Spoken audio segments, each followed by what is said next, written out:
Now to a tragic turn on the oncoming feud between pop star Katy Perry and a group of nuns trying to stop the singer from moving into their former convent. Today, we are rocketing straight into the only Katy Perry story juicier than the time she tried to turn Orbit into an Instagram carousel. We are talking nuns, lawsuits, bankruptcy, an accidental courtroom fatality, and yes, the Pope himself rubber-stamping Los Angeles real estate paperwork like it is an after-school job. Buckle up. By the time we land, you will either declare Katy a misunderstood Technicolor saint or the final boss of gentrification. Either way, you will definitely reevaluate the phrase, "Holy cow." Imagine you are scrolling social media on April 14th, 2025, expecting kitten videos and keto recipes, when suddenly you see Katy Perry tumble out of Jeff Bezos' Blue Origin capsule, clutch the New Mexico dust, and sob with cosmic gratitude. The internet cannot decide whether to crown her Captain Marvel or Captain Midlife Crisis,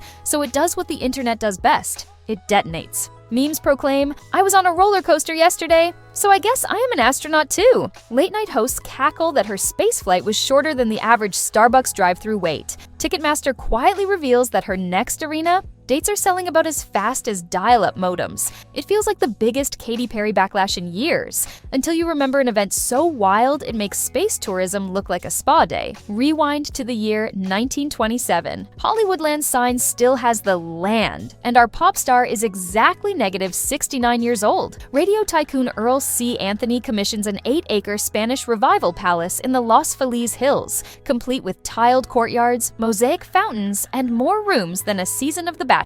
Fast forward 3 decades, toss in a widow who would rather donate than dust, and by 1971, the mansion belongs to the Sisters of the Immaculate Heart of Mary, 6 chipper nuns who teach school children, tend orange trees, and presumably never dream their future landlord will one day duet with Snoop Dogg. Enter the 2000s. The sisterhood shrinks. The upkeep balloons, and the Archdiocese of Los Angeles, juggling 9-digit clergy abuse settlements, peers at the convent like a cartoon wolf eyeing a deluxe chicken coop.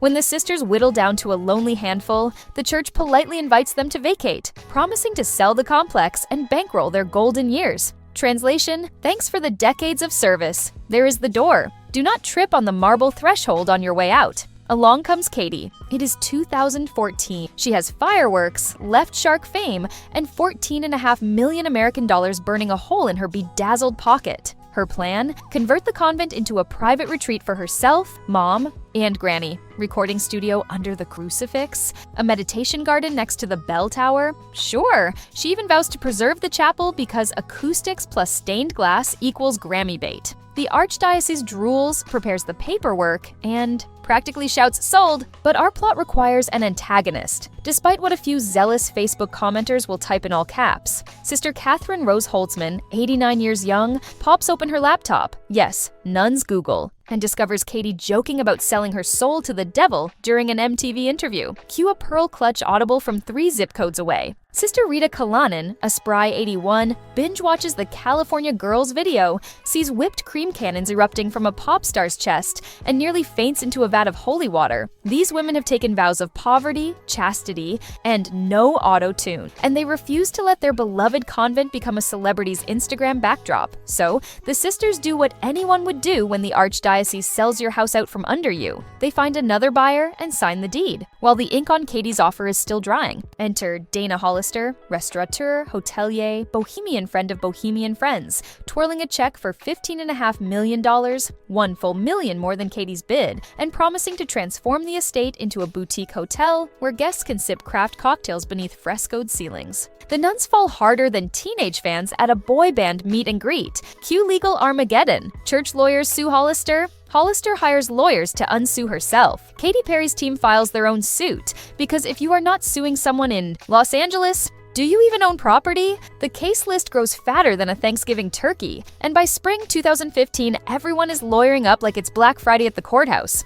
The Archbishop, tired of siblings bickering, arranges a summit. One sunny May afternoon, 5 elderly sisters sit stiffly in antique chairs when a pop icon in designer florals strides in. According to Sister Catherine, Katy is fashionably late. Translation: Los Angeles traffic plus diva buffer time to prove. She has not in fact sold her soul. Katy shows off her wrist tattoo that spells Jesus, and then, in what must be the most awkward audition of her career, belts "Oh happy day." She needs her phone for the lyrics, which is like Pavarotti reading Ave Maria off cue cards, but the nuns clap politely anyway. Afterwards, they confer in whispers, emerge, and announce, "Thank you, but we will be keeping our convent devil-free." Burn level, holy water boil, litigation rockets into hyperdrive. In July 2015, a judge tells Hollister her purchase is void. The following year, the court orders her to pay millions in damages for interfering with the Katy deal. Hollister, who tried to outnun the nuns, files for bankruptcy, making her perhaps the first person ever forced to shell out $15 million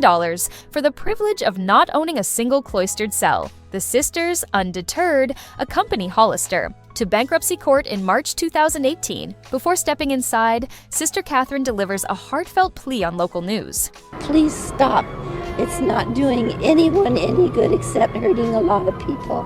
Minutes later, inside the courtroom, she collapses and dies. Headlines detonate worldwide. Nun dies. Amid Katy Perry, legal clash, social media implodes with opinions hotter than a jalapeno Eucharist. Some blame the stress of litigation, others allege divine intervention, a few conspiracy buffs claim the Illuminati. Sister Rita, grief-stricken, declares that Katy has blood on her hands, turning an already radioactive story into a supernova of moral outrage. Meanwhile, the Vatican must weigh in because, fun fact, any Catholic property over $7.5 million needs papal approval to change hands. Picture Pope Francis in white cassock scrolling Zillow on an iPad, wondering whether the tiled bathrooms justify the asking price. Eventually, Rome says, "Fine, sell it. Just replace the priest's retreat elsewhere." But neighbors nix the substitute monastery, environmental review stall, and the deal languishes like a church bulletin nobody reads. Years pass. Birds nest in terracotta gutters.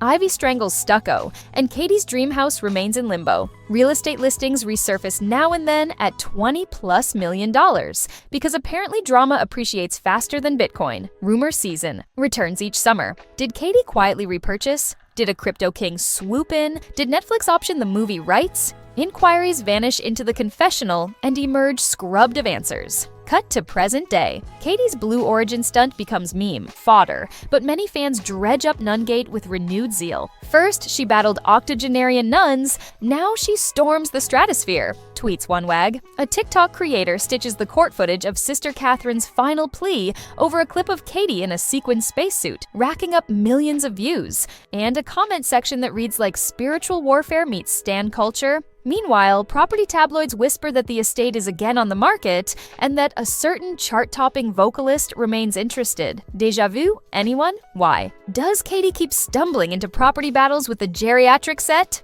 Last summer, she faced headlines for a probate fight with an 83-year-old veteran in Montecito who said he never meant to sell her his home. He was on pain meds and thought he was signing a postcard. Somewhere, a PR team screams into pillows. So, here we are. One pop titan, 2 real estate wars, 1 deceased nun, countless legal hours, and not a single moving truck on that convent driveway. Is Katy Perry uncannily unlucky, or is she the planet's most persistent house flipper who just cannot resist a forbidden listing? Was Nungate proof that even candy-covered pop stars can tangle with institutional power and lose control of the narrative? Or was it a tragic misunderstanding hijacked by media clickbait to paint a villain where there was only vanilla real estate chaos? You be the judge, jury, and social media executioner. Drop a comment telling us whether you think Katy committed a cardinal sin or simply tried to buy a fixer-upper that came with unexpected spiritual baggage. Smash that like button harder than a courtroom gavel, subscribe for weekly celebrity sagas spicier than Father, Son, Holy Ghost hot sauce,